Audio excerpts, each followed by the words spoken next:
Almost every PR and marketing professional is searching for the answer to the same question. What is on Gen Z's mind, and how can we get in front of them? The industry is inundated with hundreds of surveys that give a shallow, self-reported glimpse into the Gen Z thought process, and communicators have been left wanting more. That's why Josh Rosenberg, the CEO of Day One Agency, approached USC Center for PR to conduct a deeper ethnographic study that monitors students' media usage in real time. In this episode, I sit down with Josh to review the methodology we developed and the findings from the study. We discuss how we use DScout, a mobile platform, to look at the non-traditional ways the new generation gets their news, their constant need for media, and how brands can leverage the insights that we found. I'm your host, Fred Cook, and this is PR Future. So Josh, how are you? I'm great. Thanks, Fred. Great to see you. Great to see you too, and thanks for doing this podcast with me. I thought, Josh, it would be a great discussion for you and I to talk a little bit about Gen Z and the work that we did together at USC with Day One to find out a little bit more about how they consume content. But before we talk about the research that we did, I'd love to hear your perspective on Gen Z and why that's important to you at your agency. Yeah, great question. And I think we think a lot about Gen Z because we're really at the forefront, or at least try to be, of the audiences that our clients are trying to reach. And for years, we've been getting the question, how do we reach Gen Z? Where do they get their news? And we've all seen how the media landscape is evolving and shifting, especially on the consumer side, so quickly, and also how the behavior of the next generation, Gen Z, the fully online generation, how they've shifted their behavior too. And then at the same time, we've really seen how the media landscape has evolved, even just thinking about current events between the writer's strike and the SAG strike. The rights are all different, the distribution channels are different, and the way the next generation is consuming its news is so different. So we really wanted to delve deeper and understand more about where does Gen Z get its news and how is Gen Z being influenced in a way that's very different than maybe the way that we were influenced. And I wonder, Josh, do you have a lot of clients who are asking you about Gen Z, that Gen Z is important to them and that they don't know how to reach them exactly? Yes, I would say that's probably the bulk of our business at this point, frankly, especially with just how quickly TikTok has taken off and how important that's become as a channel, not only for reaching Gen Z, but definitely Gen Z first, but now even millennials and, dare I say, older millennials. Yeah. But it was interesting when you approached us at the Center for PR at USC about doing this research. We thought it was a great idea, but we wanted to try to do something a little different with it. And we ended up instead of doing a survey, we ended up working with a platform called DScout. We did a mobile ethnographic study of 25 Gen Z, all USC students in this first beta research. And how did you feel about the outcome of doing it in this sort of real-time environment where you're monitoring what they're doing and saying in real time?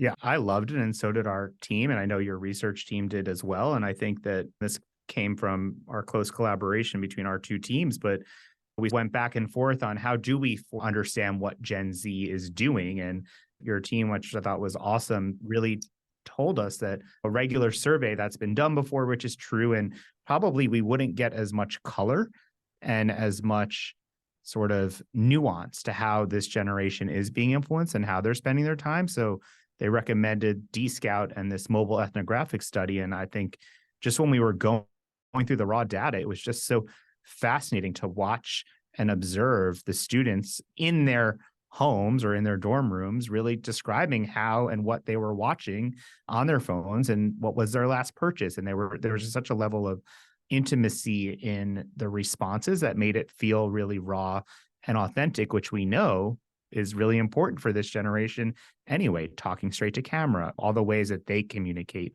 with each other. So I thought it was a great look into their lives and really helped us to draw some conclusions that we would not have gotten from a 1 to 5 scale. What did you think? I thought it was fascinating. I think this is the wave of the future because it's like being in their homes. Yeah. When we were able to use the platform to ask them questions at any time we wanted to, and I think this particular audience was fascinating to watch from that regard. What When you saw the results of the survey, and I know there were a lot of them, even though there were just 25 participants, what was your first reaction? What surprised you in the outcomes? Two things, but they're related. The first one was that I think 23 out of 25 of the students said the first thing they do in the morning is turn around, roll over, check their phone, go on TikTok to make sure they're quote unquote alive, which I thought was just like, and by alive, they mean that they're not missing out on anything and that nothing happened overnight that they needed to know about or be able to participate in. But just that sense of urgency and going right to TikTok, I thought was interesting. But I think the flip side of that was what it made me realize. And I think the biggest takeaway for us at Day One Agency and our business is that, frankly, prime time now is all the time. Yeah. And we may have woken up and turned on the Today Show very similarly, right? What happened overnight? Like, what's the news today? For this generation, it is so different. And in terms of reaching them, when they're turning on their phone and looking at TikTok, it's not what's happening today. It's what's just happened in their feed or on their For You page. So from that sense, they're getting something that is not in real time the way the news or the Today Show is. So it made us really think about the way to target and to relate to this generation. And frankly, most of our clients are very established brands looking to reach the next generation of their consumers and become more relevant. So it's like, how do you build those micro moments so you can reach the consumer and this Gen Z audience where they are when prime time is all the time? What stuck out to me the most was this idea of the recommendation generation. Yes. And because when you think about it, people today, not just Gen Z, but almost everyone, you can find a recommendation for everything you do in life, whether it's picking a doctor, picking a movie, picking a wine, choosing a professor. There are online databases that rate and rank consumer feelings about everything in your life. And it didn't come to grips with that until I saw this study and realized that they're not doing anything without getting some sort of recommendation from them. It was interesting because I just wondered if, as a PR firm, have you figured out a way to focus on that recommended aspect of online that the consumers do online?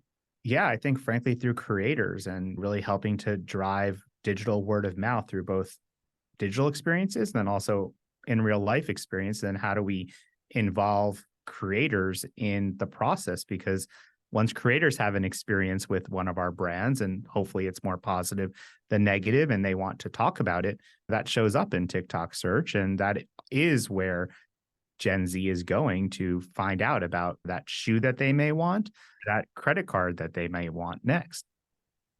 And we spend a lot of time with creators and influencers and trying to get them to talk about our product or paying them to do that.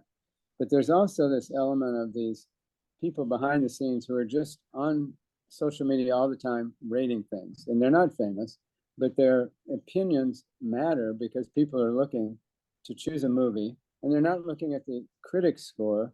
They're more looking at what the consumers say. You got to be listening all of the time because I think that's where brands really need to be able to jump on a trend or a conversation when consumers or everyday people are talking about your brand. Comment on it in a good way. Hit the like button from the brand account. Like, the consumers love to be seen and to be engaged with in the community. Yeah. What did you have any thoughts, given that recommendation idea and how important these online reviews are, about the power of advertising in this environment today for Gen Z? Yes, many thoughts. I think a few, right? The first one, and this came up in a meeting we had yesterday, I think this generation almost needs to put on their quote unquote digital armor as they're even scrolling, because there is so much and can be so much misinformation, or you don't know who is on that other side of that. So you really do need to do your due diligence. And I feel like even in some of the verbatims we got back on the videos from the students, like, they are becoming much, much more aware of not taking everything they see for granted and really having that media literacy, or really understanding who might be behind that comment and then piecing it together. It's not just take that comment for granted. There's a lot of other research they're doing behind the scenes or clicking around or that digital rabbit hole to find out more. But I think from an advertising perspective, it is much harder to reach that mass consumer. But what I find most interesting is reaching the niche consumer, because this digital ecosystem, this is where everyone is going to find out their passion points, to be part of a community. So I think for brands and for advertisers, it's important to understand who is your community, what are their passion points, then how can you as a brand really connect with that consumer in those niche communities to really start to build the fandom there. Because I think if you build in the niches, then it can become more mass. It's complicated, though, I think, especially reaching this generation, because the study compared the media they consume to the media their parents consume. Yes. And there was very little crossover between those two, right? Yeah. What were your thoughts on that? What stood out to you, Fred, there? It's remarkable because one would assume that if young people are not watching television, they're not reading magazines, they're not reading the newspaper, that they would not be very well informed. But it's the opposite is true. Yes. They seem to be extremely well informed about everything from foreign affairs to what's happening in Washington, D.C., and what the Kardashian family is doing. But so that's the mystery to me, is how can you ignore all of this traditional media and still be as well informed as they are, and often more better informed than the adult counterpart. And I think because they've curated their feeds so well, they're following, let's call it maybe the New York Times, not New York Times at New York Times, right, on X or Twitter or X, or even on TikTok, but they might be following one of their reporters, or they might be following the Washington Post, who has an amazing TikTok channel that breaks down the news, or even NPR has Planet Money on TikTok, which is some of the best financial advice that you can see broken down. So they're getting it just in different places, which is why I think, going back to the beginning, where does Gen Z get its news? And for future PR people, who are the key audiences and key stakeholders? I think thinking about it differently and going right to the source or the feed is, and to that individual editor or editfluencer, is really super important. So they're getting information from these traditional outlets. They're just getting it through a different channel than they normally would. Exactly. This is fascinating. What other things did you take away from the study? Anything else? I think the other thing that I thought was really interesting was just the idea of the rabbit hole and how this generation or the next generation is making their decisions. And the purchasing funnel is just so different. They'll see something online, or they might even buy a product, right, and then do a lot of research after the fact. And that's where sort of all those digital breadcrumbs from a brand are so important, or from a creator or an influencer, because you're not finding out about a product in the same way that people would have found out about it in the past. And there's room for long form content. That's really popular among Gen Z once they become very interested in a specific topic, or potentially in buying a certain object. Did you get a sense, though, that there's this undercurrent of, man, I'm on my phone a lot? Yes. The pleasure and the panic of the feed is, I think, what we called it. Yeah. And even just thinking about, I think we did the study right before the Surgeon General came out with the sort of the mental health warnings around screen time and what that really is doing to the next generation, which I think they're all very aware of. And I think that's why, to my point earlier about digital armor, they really do see, like, they love their phones and they love scrolling, but they know, and they feel guilty many times about how much they are, which is why I think that there is a return in many degrees to the offline and to trying to find friends and find people in real life to connect with, because there also is a sense of loneliness, which we read so much about, and which these students also did talk about as it related to the guilt and they know they shouldn't be on their phone for this long, and that it probably isn't the healthiest for them to keep scrolling. I don't know what you're seeing too, even in your own conversations with the students. In the class I teach, they have to go out and do something that they've never done before every week. And oftentimes every week. I love that. Every week, yeah. And often they will do a digital detox. They'll stay off their phones for a day or an hour or a weekend. And it's really hard for them to do.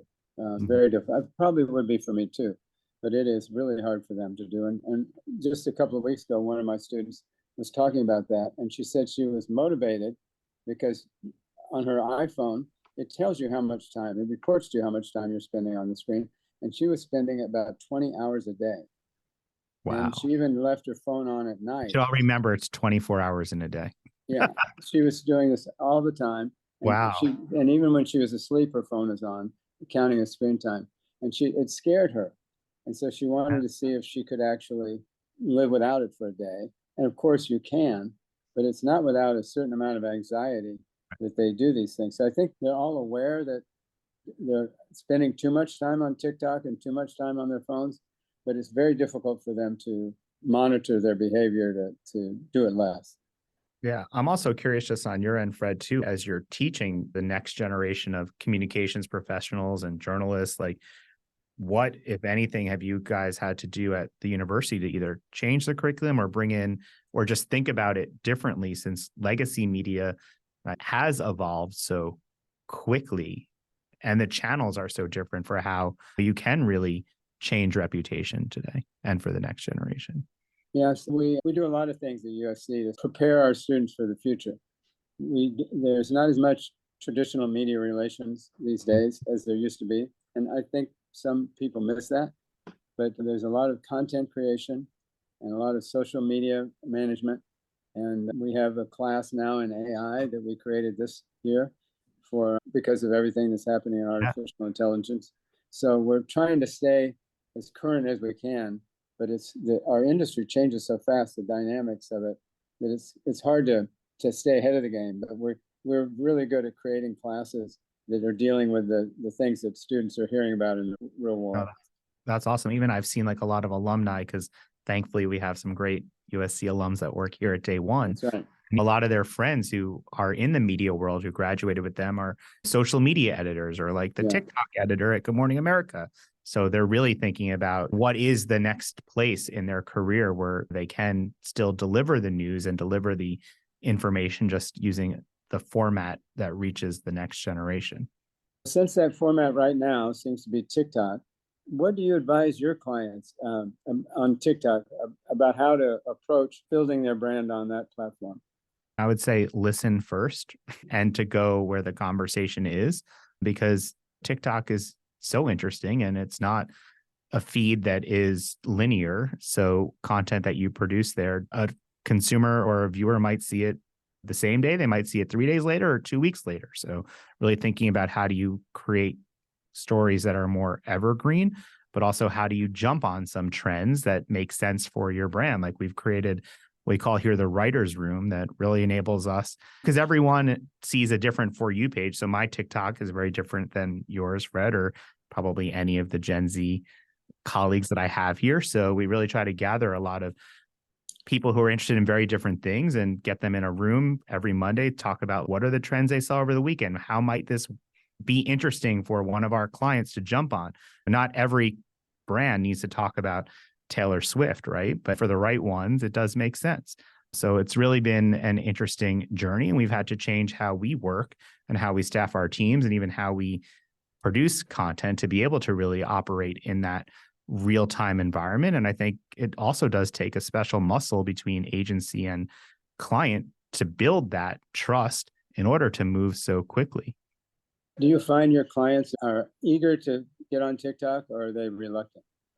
I would say most of them are eager, because that's usually why they're coming to us in many instances. And I think the ones that may be reluctant probably are not the ones that are trying to reach the next generation. Because I think if you're like, how do I reach the next generation? That really is where they are. And are you relying on your newer employees, your Gen Z employees to help you with that? Yes. A third of our agency is Gen Z, and we are really investing in helping to train them, but also help them to train us, frankly. I learned so much. I'm very fortunate every day from the team that I have around me that I think you got to always keep, even on AI, right? We're constantly trying to think about new ways to push creativity and how could AI be in our creative toolbox, but knowing there are many sort of legal implications of how we might use it. Right. Josh, as you think about this survey that we did with just a small group, 25 people, do you want to continue to explore Gen Z? And do you have any ideas on the areas that you'd like to look at that we didn't look at this last time? Yeah, I feel like I'd love to see a larger population. I think we thought about this from the beginning. We were architecting the study with you and the team. And I think we wanted to really get the nuances from the video aspect here, but I'd love to see a wider population that goes beyond just university students and beyond the USC population to really understand how are they getting their news and what are the influences from a larger population. But I would also maybe complement that with another similar video study because that data was just so rich. Are there any other areas you'd like to look into, like purpose or social purpose as a driver for Gen Z? I think that's very interesting. I would think even just going beyond social purpose, but what does motivate this generation? Because I think there still is mixed research on social purpose in terms of what this generation says they want and then where they actually spend their money. So I think that would be interesting to just understand that even more. Yeah, it's hard to look at a whole group of demographic group and generalize about them all because there's all kinds of different people in that demographic. What do you think about, based on this study, are you advising your clients on how to reach Gen Z specifically? We are for sure. And I think it also helped to validate some of the things that we were thinking. I think still today, clients, especially big brands, want that. I'm not picking on it, but that Today Show hit or a lifestyle page in the New York Times. And those sometimes can be very vanity driven metrics if it's not actually reaching the audience that you're trying to reach. So I think the study really helped us at least to dimensionalize, yes, those are very important outlets still. They still carry a lot of weight, but if we really are honest about who we're trying to target, how we're trying to reach the next generation or help an established brand to find a new consumer, that those traditional outlets might not be the first place that we would go. So we've really been using that study. In fact, we have a client team here today where some of our creative insights team are presenting the study with some key takeaways for them on how they might reach the next generation. And do you use the videos of the students when you're presenting ideas? Yeah, we have, I think, 2 or 3 of them that we use that we just love a lot. One was the montage of all the students going back to the beginning of this interview, saying how the first thing they do in the morning is look at TikTok. And then a little bit too on the pleasure and the panic of the feed, because I think that really shows that we need to be mindful of how we're talking to this generation and how we can best sort of weave what the brand is trying to get across with what the consumer is really looking for in their feed. It's interesting. I think the videos do bring the ideas to life in a way that you can't get in a regular survey. That's was the fascinating part about it. I'm curious to know from your perspective too, what did the students who participated, what was their thought? And even when they saw the results, like what were their thoughts? I think that the people who participated in it really enjoyed the process. The challenge was getting them to do the things that we asked them to do. I think that this generation, I see it as a professor, they are good at procrastinating. You normally get your papers 5 minutes before they're due. And I think this real-time activity, when you're asking them to do stuff all the time, is a little different. And so we had to sometimes through the process nudge them a little bit to make sure that they were doing all of the things that we had asked them to do. But I think in the end, they felt like they were part of something special, and they enjoyed seeing they're very interested in what other people are doing that are in their cohort. And I think this shows that there's a lot of similarities between different people in Gen Z, at least in terms of the way they absorb content.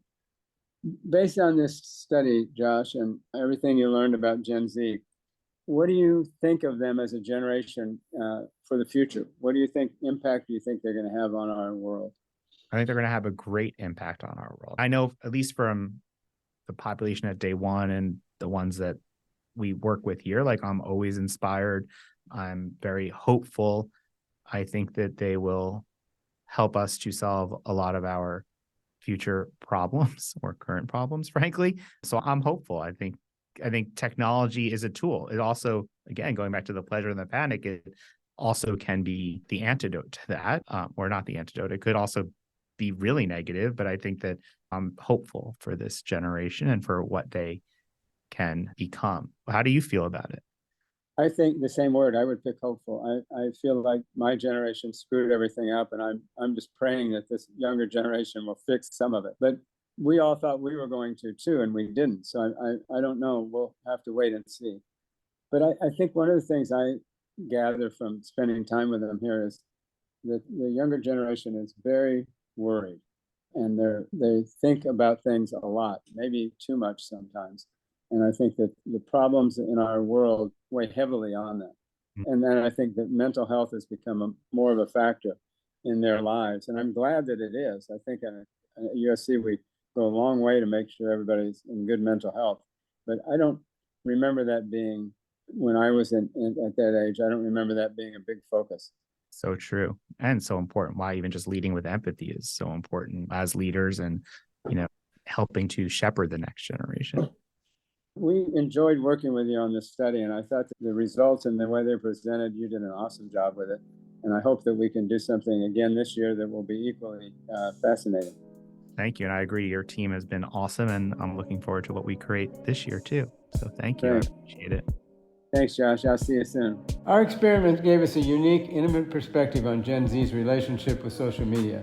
Future ethnographic research with more subjects and a wider focus will undoubtedly help find the nuances behind this generation's motivations. Until then, our findings serve as the first step for communicators in understanding Gen Z's habits and how they differ from all the previous generations. Thanks for tuning into PR Future, a podcast created by PR professionals for PR professionals. You can also subscribe to our podcast on Apple Podcasts, Spotify, or wherever you listen to your favorite shows. Today's episode was recorded and produced in LA by Grayson Wolf, Andrea Hubbard, and Ron Antoinette. And once again, I'm your host, Fred Cook, and this has been PR Future.